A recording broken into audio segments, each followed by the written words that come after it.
Welcome back to more The Legend of Zelda, Majora's Mask. Last time we met the King of Ikana, so this time we're scaling the stone tower. To make it to the temple entrance, we have to use these blocks. We can move them around using switches in the area, and we have to weigh them down using the Elegy of Emptiness. We also have to activate them in a particular order, so we're passing by this switch here, and instead we're going to hookshot up here and activate the next switch.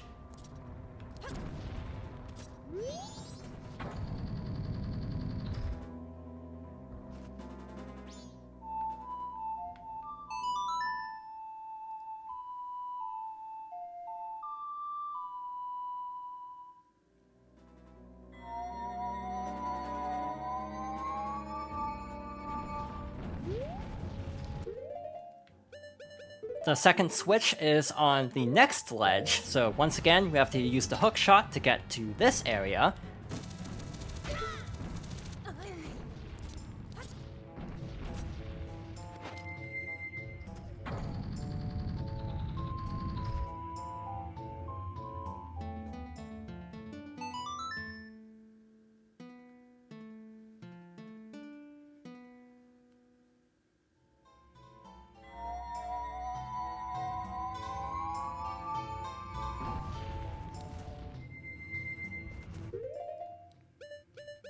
And the final switch is the first one we saw, so let's carefully hop down.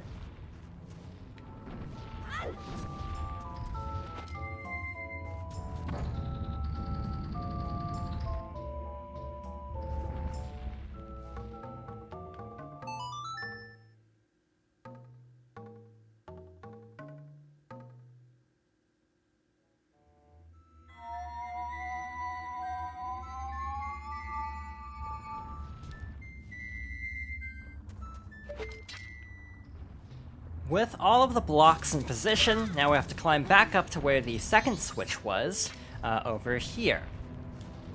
And we'll be able to cross over to a new area. I would recommend being a little bit careful because there are fire keys in the area, and the Zora mask, similar to the Deku mask, is very vulnerable to fire, so be careful about that. If you get hit while wearing the Zora mask by a fire attack, you'll basically be warped back to the beginning of the area, which in a lengthy area like this would be very inconvenient. Next up, once again, we want to pass by the first switch and then head to the middle section. There's also a Beamos over here that tends to give me a lot of trouble, so I am going out of my way to defeat this using a bomb.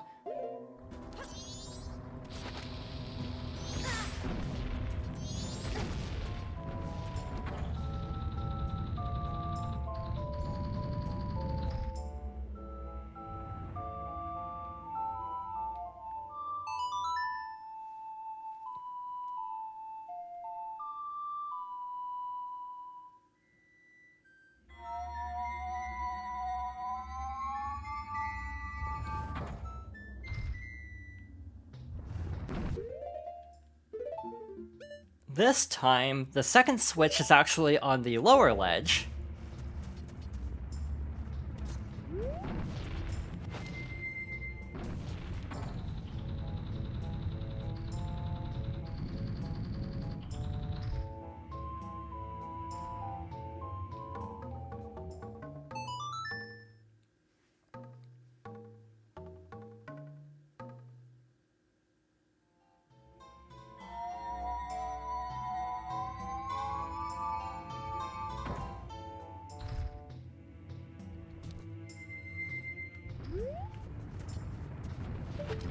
And that means the final switch is at the top of this area. First of all, let's actually hookshot over here to give us a little bit of extra height, making it a little bit easier to actually get to this hookshot target. And then we'll scale to the top and use the Zora mask to activate the final switch.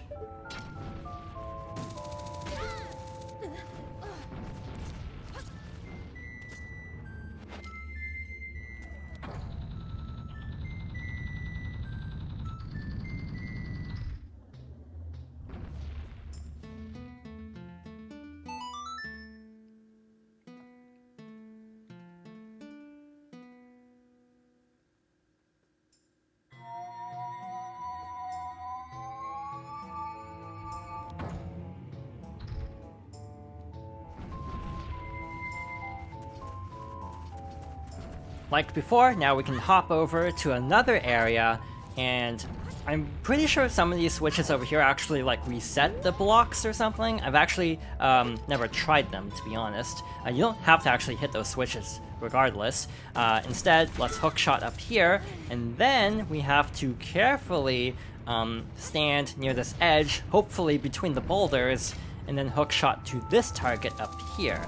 I'm pretty sure we're almost to the temple entrance. There should be maybe one more hookshot to go. I'm pretty sure there's also an enemy nearby, so that's why I performed a spin attack just to be on the safe side, like a fire keys or something, but we should be at the top. Over here we have an owl statue.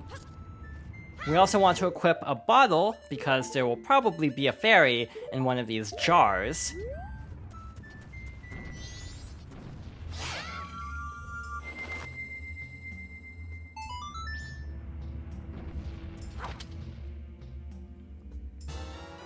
You caught a fairy in a bottle. Your new friend will give you life energy the moment you completely run out.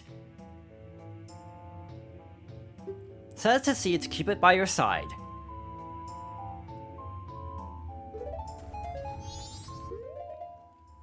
Finally, we have one more set of switches. We have to activate them from the bottom right switch going clockwise.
And after all that, we have our path to the final temple. We have a few more switches, we'll worry about those later, but for now, let's head inside.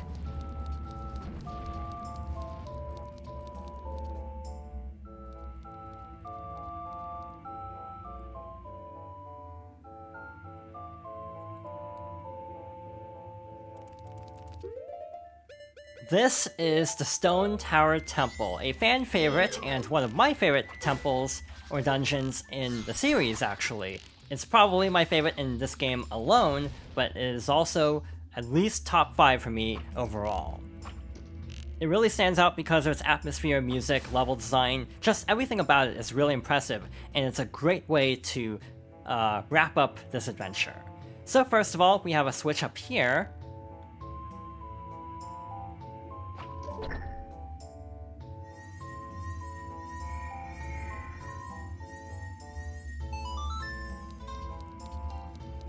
There's also some grass and crates that you might want to break periodically to restock on items and health and magic, because you'll need a lot of magic and health for this temple.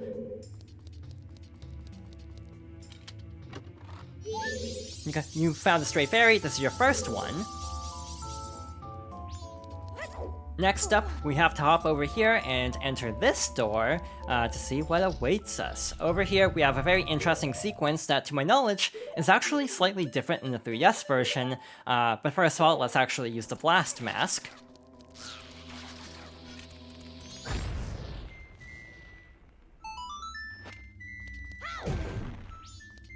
In here, we have a treasure chest on the ceiling along with some crates. These small crates we can pick up and move around, And in the 3DS version, if I'm not mistaken, there's actually a stone block you have to pull around, or push around, to activate the switches, and then you have to use the LG for the rest. While in this version, you can actually use these 2 crates, and you only have to play the LG twice rather than 3 times. You actually need it once for sure, because there's a switch that can only be held down with the Gohan form.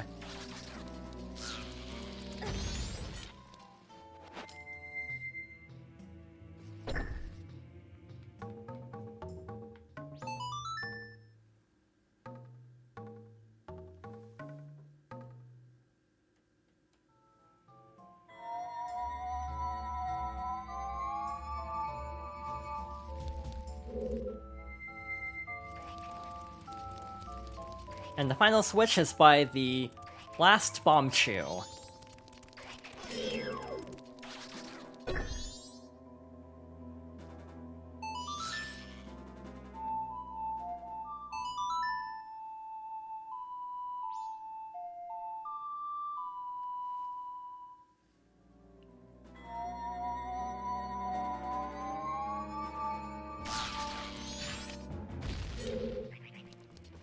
With this gate open, we can head to this courtyard and find even more grass to cut down for some items, and more dragonfly enemies. So we actually have to use a bomb or the blast mask over the opposite square here.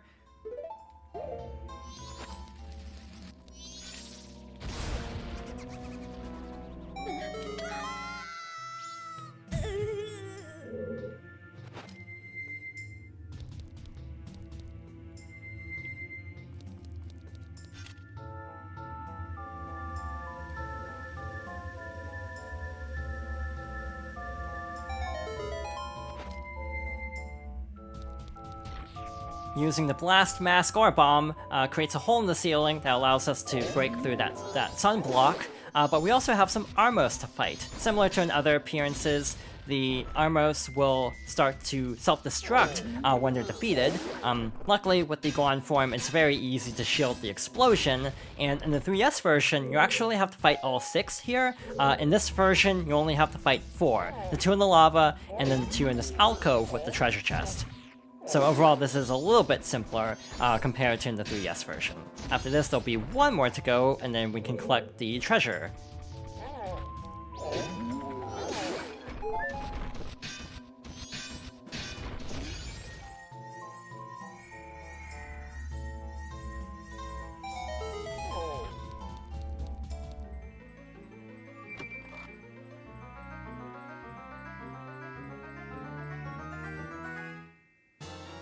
You found the dungeon map. Press start to open the subscreens and view the map screen. Areas on the map that appear in blue are places you have visited. Your current location is the flashing area. Use the control stick to view another floor.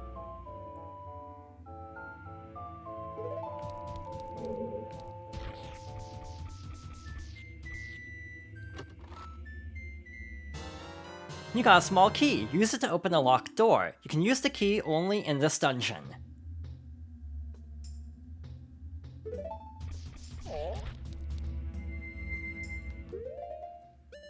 Before we head back upstairs, we can actually use the hook shot to reach a secret alcove.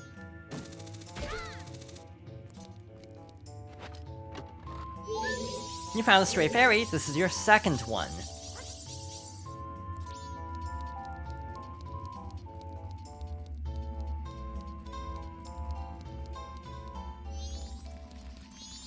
Now we can enter this locked door over here.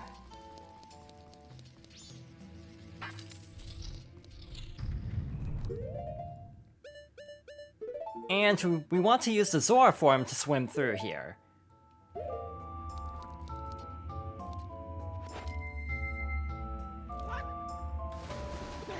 If I'm not mistaken, this room works slightly differently in the 3DS version. In that version, you actually have to use the Zora form and jump up to a ledge, while in this version, you can actually use this hand enemy to toss you up onto this ledge. We have a switch over there, so let's actually activate it with a bomb.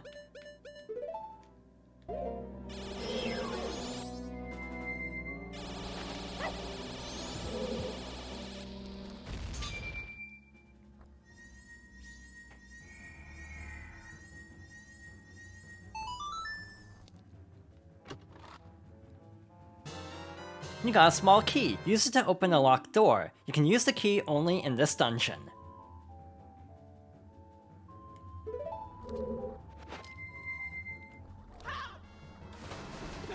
Now we want to swim past the hand enemy through this little passageway here.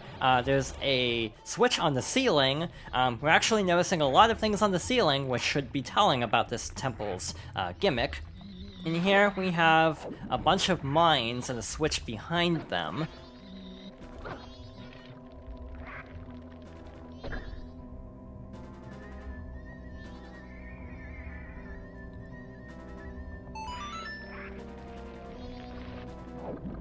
And now we have a treasure chest on the ceiling there that we'll be able to get to later. For now, we can't do anything about that, so instead we have to swim back up to the top of this room and see what awaits us.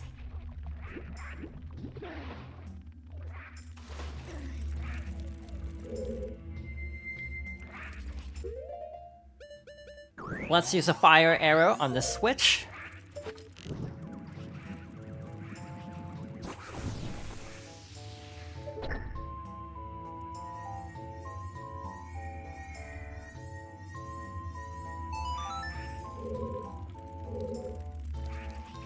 Before we go through the locked door, we actually have a unique feature of the mirror shield. We can actually charge up mirrors, essentially, giving us more light farther up ahead. So we want to charge this up and then use the light to get through a sunblock nearby.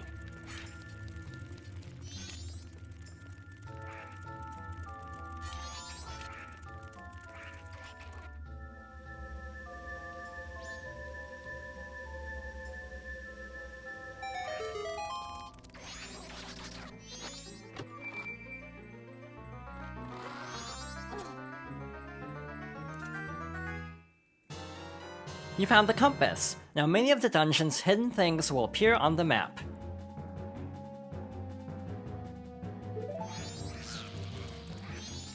That door actually goes back to the entrance area, so instead let's check through the locked door.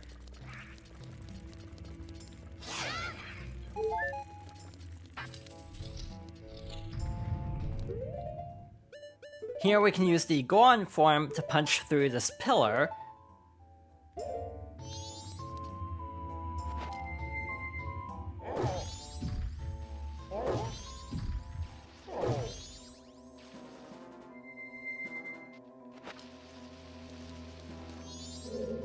And now that we can access the light, we can activate the sun, one of the suns on the wall.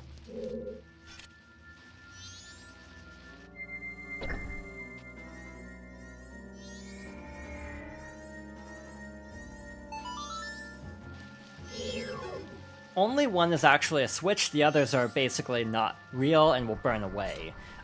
Once again, we have to basically do what we did before and charge up the mirrors to get through a couple of sun blocks in this room. This is actually one of the trickier sequences of this temple, in my opinion, especially if you don't have the stone mask and you actually have to deal with the enemies running around.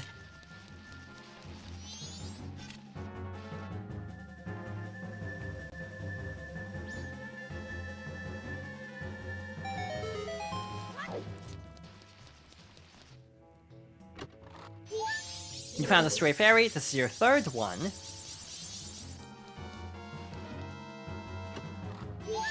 You found a stray fairy, this is your fourth one. So, with those in hand, we now need to chain a couple of mirrors together. This is definitely a very tricky section. If we get this first try, I'll almost be surprised, to be honest. The control stick sensitivity of this version doesn't help, to be honest, with trying to line up the light like so. Let's wait for a bit, release, and then run over to the next mirror really quickly and activate this one, charge it up, and then break the sunblock past it.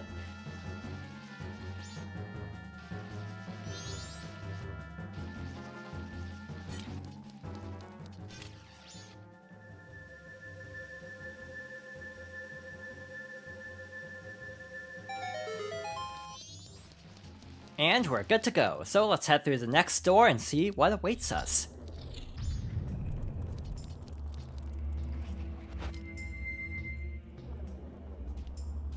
Here, we want to drop down into the lava and activate this switch with a Guan Pound.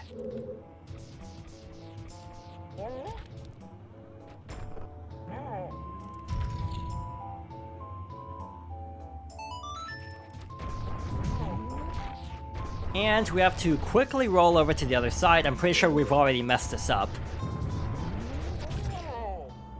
Or else the flames will come back. Will probably take a couple tries. This is a very tight turn right through here. But we'll give it another shot.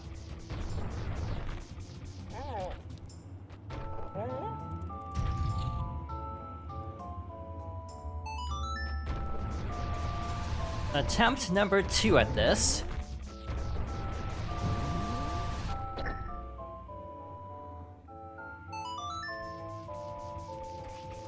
Alright, second try, not too bad. Now that we have a treasure chest on that ledge, we actually have to use the exhaust in this area to sail over to the other side. There's also another chest in the middle of the room that we'll also want to pick up along the way. But first, we have to climb up here. I'm not sure if the Guan is better or worse at climbing than the other forms. It feels kind of comparable, to be honest.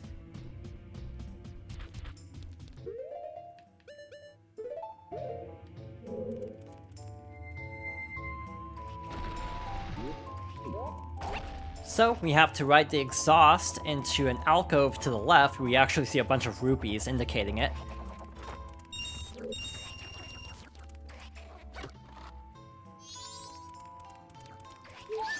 You found a stray fairy, this is your 5th one. Next, we have to carefully jump back into the exhaust and then keep flying.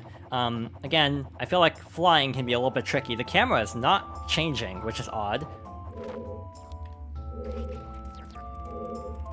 We might be in trouble. I'll try to make it to this next exhaust with a spin.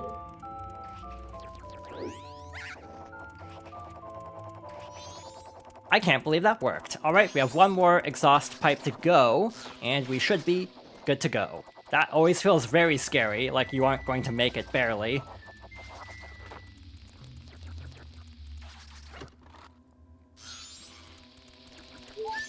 You found a stray fairy. This is your 6th one.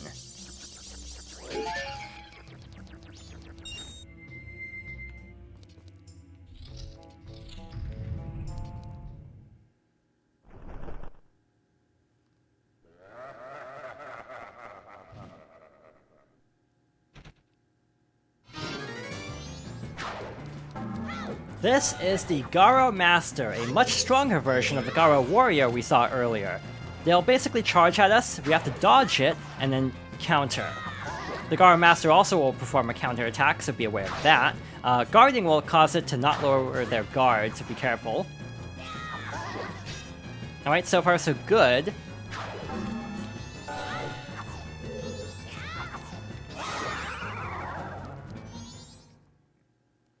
To think I could be defeated, although my rival, you were spectacular. I shall take my bow by opening my heart and revealing my wisdom. If you shoot that which releases the sacred golden light into the blood-stained red emblem outside the temple, it shall rearrange things in which the earth is born in the heavens and the moon is born on the earth. Do not forget these words. Die I shall, leaving no corpse.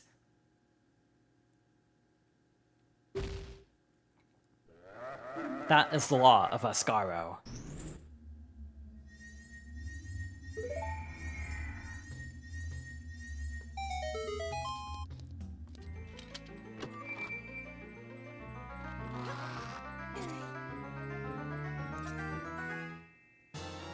You got the light arrow. Set it to C to power up your arrows. The light of justice shall target evil.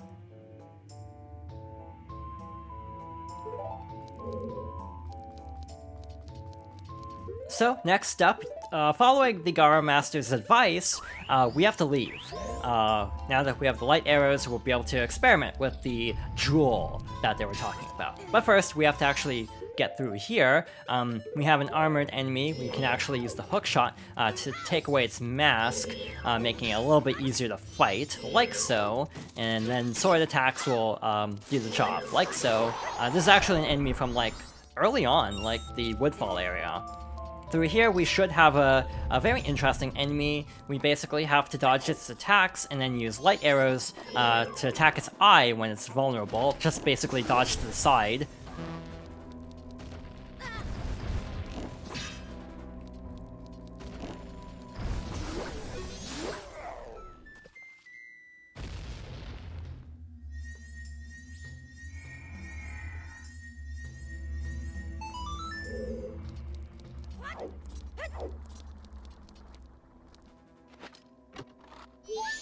You found a stray fairy. This is your 7th one. And with that in hand, let's head back to the entrance and also activate something else before we leave. There should be another sun switch that we can actually activate with light arrows. We also have some enemies to dodge.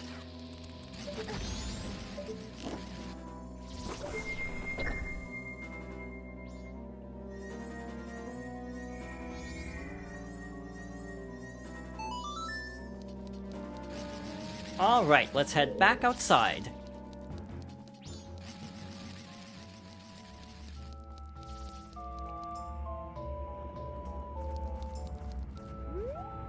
Next, we have to activate this switch.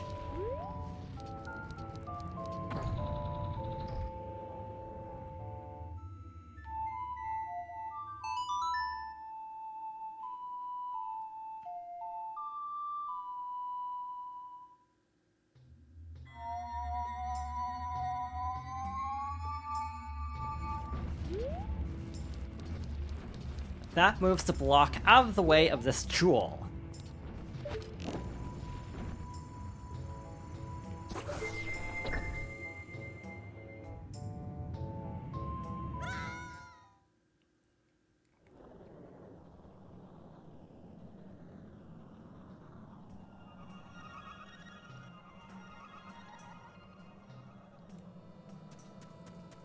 By doing that, the temple is now upside down, allowing us to get a new perspective on things. Again, we saw quite a few things on the ceiling, and now we'll be able to reach them. So let's head back inside.